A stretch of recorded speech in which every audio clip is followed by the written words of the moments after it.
there's been a lot of debate going on right now about two different cases that are being tried right now. One is the Fort Hood shootings, and the other is the 9/11 terrorists. What is your opinion on how this is being handled, and what do you think about non-citizens being granted civilian trials, and what kind of ramifications do you see coming out of that? Well, I see a lot of ramifications because we are giving non-citizens, first off, citizens' rights in our country at this point. And they are non-citizens. They are also true terrorists. There are people who truly wanted to come out and kill us and kill Americans. I don't think that they should be tried in any civilian court ever, least in mind we bring them back to New York City where it happened. I think that is a disgrace, and I think our government is going to sit there and stomp on the people who lost their lives during that day, and that's a tragedy. That is not something that I want to see any of those people in New York go through again. And bringing this trial to New York is a big travesty. The Fort Hood, I think we've gone at that haphazardly. First we had the FBI come out and tell us that it wasn't a terrorist thing.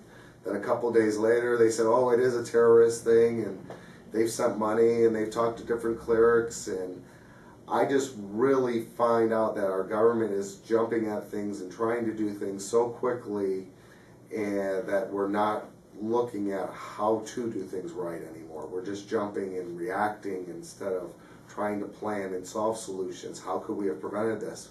Well, according to military personnel records, this person has numerous times exhibited signs of terrorism.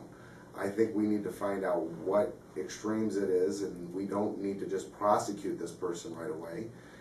We need to take our time and analyze and get all the information we need and find out how we can prevent another American from going in this route. There are some that have suggested that more gun control measures would have helped prevent this. What do you think about that?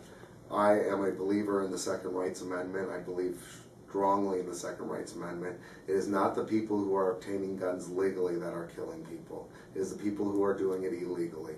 And why should I prevent a legal citizen of the United States from obtaining a legal gun? I should have no right to say whether they can or cannot obtain that gun. What we need to concentrate on is the people who are obtaining them illegally and selling them illegally. And the penalties make them stricter and force them more than what we're doing right now. All right. And also, back to the terrorist trial in New York, the administration has held this up as being a shining example of the impartiality of the American justice system.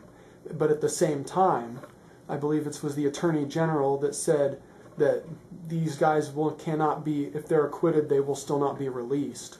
What do you think? What do you think that would the problem with trying them in a civil court as opposed to a military tribunal, which they should be tried in, just like the Nuremberg trials were and everything over in Germany during that time.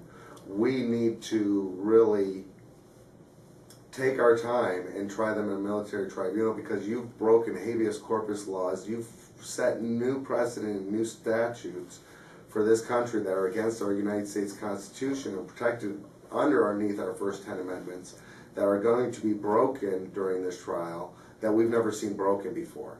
These people will never be Mirandized, but yet they're going to have a fair trial. I just don't see how we can necessarily do this in our civilian courts. Not only that, they're saying that this was held up and that the Bush administration and previous administrations didn't do anything. Not that I'm for any Republicans by any means. It was held up because people got together in Congress and the Senate and held this up.